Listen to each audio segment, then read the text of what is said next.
Oke guys, welcome back to Cakra Diva Reinkarnasi dalam pembahasan alur cerita Solen 2 Jusitamen episode ke-158. Seperti biasa kita review dulu pembahasan alur cerita episode sebelumnya, di mana serangan pasukan khusus Sekte Tang pada kota-kota Kekaisaran Ryu masih berlanjut sampai membuat Su Tianran membuat rapat-rapat dadakan untuk membahasnya. Ketika pembahasan inilah Perdana Menteri Kekaisaran inisiasi agar mereka mengerahkan Korps Master Pembimbing Roh Kekaisaran untuk menghabisi para penyusup, tanpa mengetahui bahwa memang saran itulah yang menjadi tujuan besar Yuho. Yuho pun melakukan serangan besar ke kota Tianhai yang menyimpan cadangan logam langka terbesar di Kekaisaran, dan berharap kalau serangan itu akan benar-benar mendorong keluarnya Korps Master Pembimbing Roh Kekaisaran. Nah, sambil menunggu Korps Master Pembimbing Roh Kekaisaran Ryu merespon, Yuho dan Wutong menunggu di hutan dekat kota Tianhai sebelum tanpa diduga-duga malah mendeteksi keberadaan Kaisar Biru Perak yang biasanya hanya dianggap sebagai legenda. Gimana cerita selanjutnya? Langsung aja kita terobos.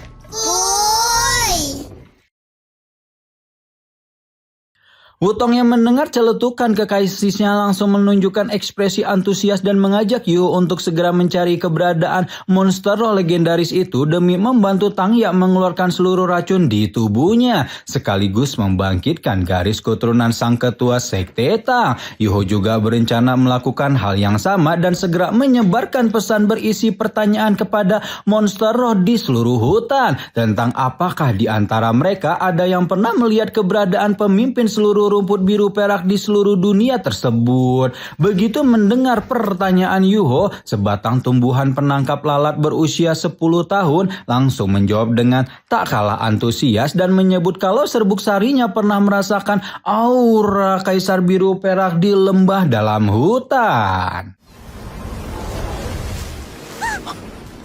Nah, tetapi sebelum Yuho dan Wutong sempat memeriksa lembah yang disebutkan oleh tanaman penangkap lalat, angin kencang berhembus dan membuat monster roh di seluruh hutan ketakutan, di mana angin tersebut tidak lain berasal dari rombongan Korps Master Pembimbing Roh Kekaisaran Ryu yang benar-benar datang ke kota Tianhai. Yuho dan Wutong mengamati kedatangan Korps Master Pembimbing Roh Kekaisaran Ryu dalam diam, sebelum kemudian mulai mengkalkulasi seberapa lama waktu yang dibutuhkan untuk kembali ke kota Mingdu. Setelah dihitung dengan seksama, Yuho menilai mereka memiliki 2 jam waktu sampai Korps Pembimbing Roh Kekaisaran kembali, dan tanpa pikir panjang bergegas menuju kota Mingdu karena tidak mau menyia-nyiakan waktu itu barang sedikit pun. Xu Tianran. Yuho mengenakan alat pembimbing roh humanoid level 9 yang telah dia sempurnakan sebelum kemudian melesat dengan kecepatan yang gak ngotak menuju kota Mingdu. Sementara Yuho dan Ayang OTW, kota Mingdu masih adem ayem dengan para prajurit yang berjaga di setiap sudut kota seperti biasa, tanpa menyadari bahwa ada seseorang yang sudah siap mengubah pusat pemerintahan Kekaisaran Dolim itu menjadi lautan api. Yuho tiba di kota Mingdu dengan tatapan tajam sambil mengingat bagaimana pergolakan yang terjadi ketika dia membahas rencana penyerangan ini. Rencana ini mungkin terdengar sangat kejam karena mereka bisa saja merugikan masyarakat sipil. Namun masyarakat sipil itu juga yang mendukung perang, dan kali ini dia akan membuat mereka mencicipi sendiri pahitnya perang. Rombongan Sekte Tang menunggu di luar kota Mingdu ketika Yuho melesat ke angkasa untuk menghancurkan alat pendeteksi roh yang akan membuat Kekaisaran Ryu kehilangan mata mereka. Tanpa ragu sama sekali, Yuho menempelkan alat peledak pada puluhan alat pendeteksi roh ketinggian milik Kekaisaran Dolim sebelum kemudian menerjunkan dirinya dengan santai dan membiarkan satu demi satu alat peledak menghancurkan pendeteksi roh yang ada di sekitarnya. Lebih dari 50 alat pendeteksi roh yang dipasangi alat peledak langsung meletus hingga mengubah pemandangan langit malam Kekaisaran Matahari Bulan menjadi semarak oleh ledakan dahsyat, dan membuat para prajurit yang berjaga menyadari bahwa musuh misterius telah datang menyerang.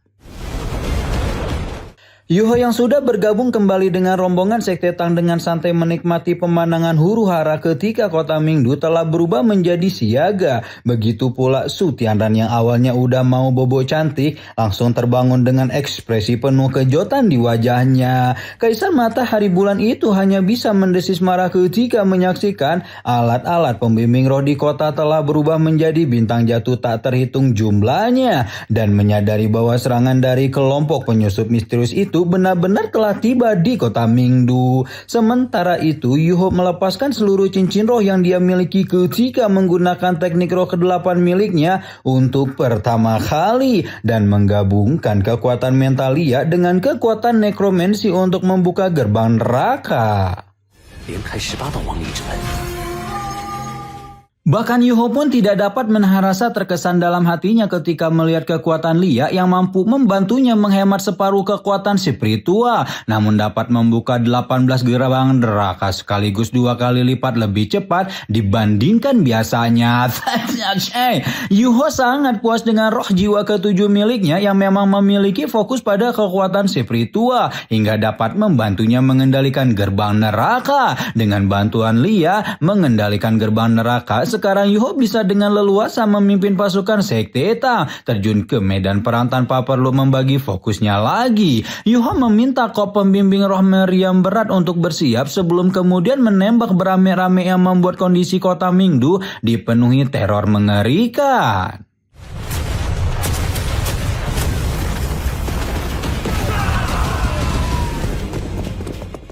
Tembakan meriam berat membuat tabir pelindung kota aktif secara bersamaan, di mana aktivasi tersebut memang membuat seluruh kota meletus dalam huru-hara. Tidak selesai sampai di sana, Yuho juga memimpin pasukan master pembimbing roh artileri untuk turun menghancurkan bangunan-bangunan kota dan menyebabkan kekacauan semakin tidak terbendung lagi. Sekelompok besar prajurit berkumpul di istana kekaisaran dan langsung melindungi Su Tianran dari serangan. Namun sayangnya Yuho dan Heiseto sudah mempersiapkan senjata khusus untuk menghukum Kaisar Dolim tersebut. Senjata yang mereka persiapkan adalah Tai I atau alat pembimbing roh puncak Sekte Tang yang berhasil membuat Su Tianran babak belur bahkan setelah menggunakan pelindung tubuh level 9.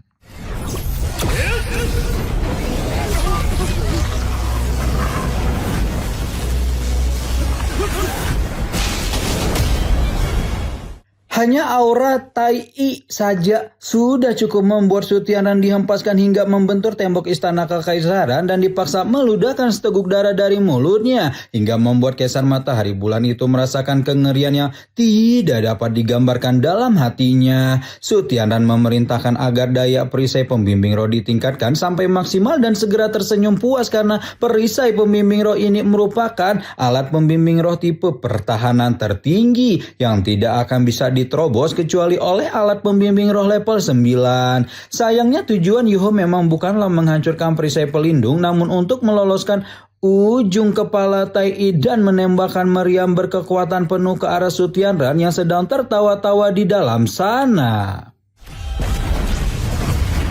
Su Tianran sama sekali tidak menyangka kalau para penyusup ini akan menggunakan cara sebegitu licik untuk menyerangnya. Namun dia juga tidak bisa berbuat apa-apa kecuali melepaskan pelindung ungu kaisar untuk menyelamatkan diri. Cahaya putih meletus dan menutupi seluruh langit kota Mingdu dan membuat Yuho merasakan ancaman hingga akhirnya mengajak seluruh rombongan Sekte Tang untuk mundur. Dan benar saja cahaya putih yang sebelumnya meletus telah memanggil 3 master dunia roh sekaligus juga master pembimbing roh level 9 yang salah satu di antaranya adalah Doluo bintang langit Ye Yulin. Tanpa banyak babi bu, Ye Yulin langsung mengeluarkan jarum dewa matahari bulan dan membuat Yuho meminta Heiseto mengaktifkan sistem pertahanan terpadu.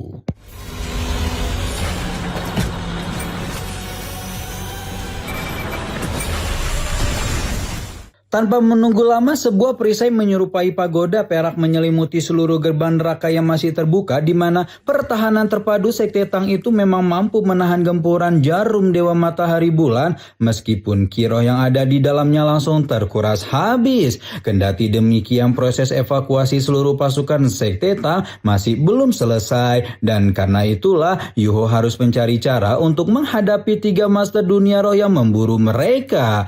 Yuho segera membagi membagi tugas di mana dia dan Ayang Wutong akan menghadapi Ye Yulin, sementara petinggi Sekte Tang lain dapat menghadapi dua sisanya. Dengan demikian, pertempuran untuk menghancurkan kota Mingdu pun tidak terhindarkan lagi. Yuho melepaskan kejotan spiritual yang bahkan mampu menghancurkan pertahanan mental level 9 milik Ye Yulin dan membuat Doluo bintang langit itu langsung sadar bahwa lawannya bukan orang sembarangan. Apalagi setelah melihat pembimbing roh humanoid yang Yuho gunakan ternyata jauh lebih maju dari semua model yang mereka miliki. Sementara dia akan menghadapi Yuho, Ye Yulin meminta agar dua tetua kekaisaran Ryu lain fokus untuk mencari tahu apa yang tersembunyi di dalam kubah cahaya. Sayangnya upaya itu pun tidak dapat mudah terlaksana karena sebelum para tetua kekaisaran Ryu itu mendekati kubah, ke-8 anggota Sekte Tang lain sudah lebih dulu menghadang mereka.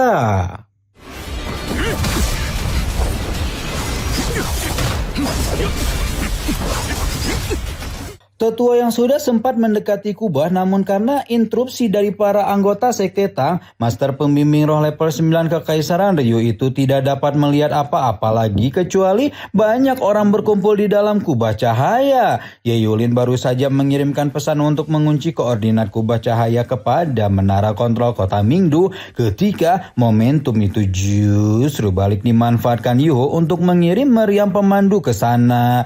Ye Yulin yang panik langsung memerintahkan kota Mingdu untuk menghentikan serangan, namun sayang pesan itu sepertinya tidak akan sampai tepat pada waktunya karena dihadapkan pada situasi genting sedemikian rupa. Ye Yulin pun bertindak nekat dengan melakukan sesuatu yang tidak terduga, yaitu mengaktifkan jarum dewa matahari bulan untuk kedua kalinya.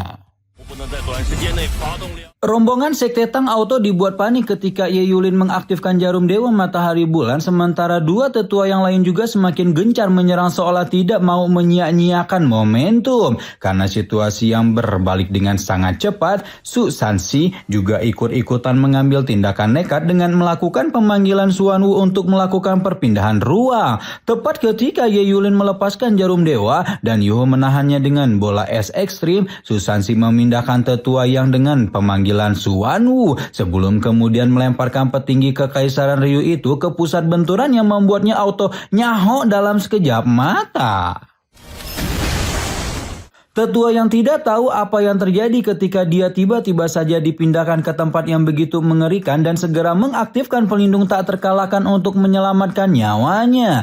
Ledakan dahsyat dari benturan jarum dewa dan bola es Yuho mengguncang seluruh kota hingga membuat Ye Yulin hanya bisa memekik panik ketika melihat keapesan rekannya. Untungnya nyawa tetua yang masih selamat berkat pelindung tak terkalahkan yang aktif tepat pada waktunya, tapi sayang seribu sayang kelegaan dan keselamatan tidak bertahan lama karena Wutong memanfaatkan situasi dengan begitu cepat ketika langsung melepaskan tebasan Dewa Naga hingga membuat tetua yang kehilangan nyawanya.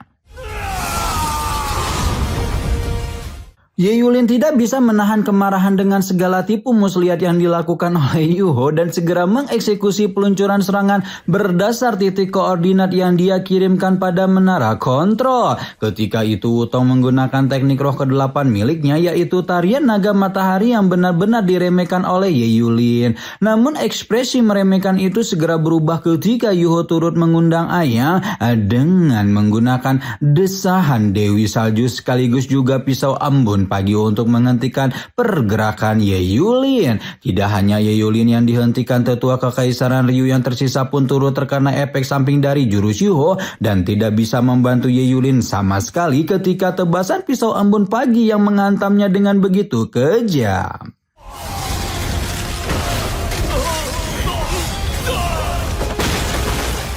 Ye Yulin dihempaskan dalam lautan es tanpa batas yang membuat Doluo bintang langit itu meludahkan seteguk cairan merah dari mulutnya dengan sangat menyedihkan. Baru setelah menerima serangan inilah ketakutan yang intens tersemin di matanya dan membuat tetua kekaisaran Ryu itu segera mundur setelah menyadari lawannya adalah iblis yang benar-benar mengerikan. Tetua kekaisaran Ryu yang lain ikut-ikutan lari tunggang langgang bersama dengan Ye Yulin. Toh serangan meriam koordinat skala skala besar yang dilepaskan oleh menara kontrol akan segera menyerbu tempat ini. Yuho yang melihat puluhan bola meriam menuju ke arah mereka juga tidak mau repot-repot mengejar Yayulin dan fokus untuk memimpin pasukan Sekte Tang untuk bersiap melepaskan serangan terpadu.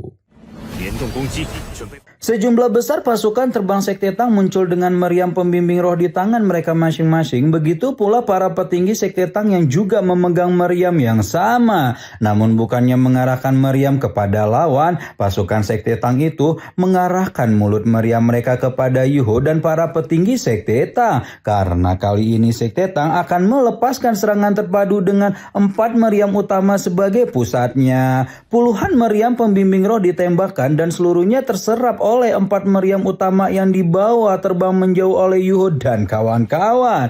Baru setelah mencapai jarak yang cukup, Yuho dan kawan-kawan melepaskan meriam mereka masing-masing dan membuat keempat meriam pembimbing roh itu meledakkan langit bersama dengan meriam koordinat Kekaisaran Matahari Bulan. Tepat pada saat yang sama seluruh rombongan Sekte Tang telah masuk ke dalam gerbang neraka dan menandakan bahwa operasi penghancuran kota Mingdu telah selesai. Meskipun kota Mingdu telah berubah menjadi lautan api, serangan hari ini hanyalah peringatan. Dan Yuho berjanji bahwa serangan mereka yang selanjutnya akan dipastikan membuat Su Tianran membayar dengan nyawanya. Baru setelah seluruh rombongan masuk, Yuho pun menginstruksikan mereka untuk mundur. Sementara dia dan Wutong harus pergi ke tempat lain karena ada hal yang penting yang menanti mereka. Dia mantap banget guys. Ngeri-ngeri sedep gak tuh Su Tianran dibom masal sama Yuho dan Sekte Tang. Lagian jadi orang dolim banget sih kan. Seseorang akan memulai apa yang mereka tebarkan ya guys ya. Janganlah dolim-dolim banget semua dipajakin. Kenapa jadi ke situ sih?